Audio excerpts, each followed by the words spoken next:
हिवाळा संपून उन्हाळ्याची सुरुवात झालेली आहे. हळूहळू ऋतू हा बदलत आहे. यालाच ऋतुसंधी असे म्हटले जाते.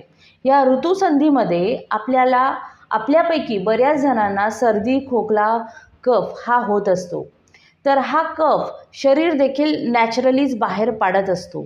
परंतु बऱ्याच व्यक्तींचा कफ हा शरीरामध्ये तसाच साठून राहतो आणि अनुकूल वातावरण जेव्हा मिळते, म्हणजे ढगाळलेले वातावरण किंवा पावसाळा आला, तर अशा वेळी कफाचा त्रास अशा व्यक्तींना होत असतो.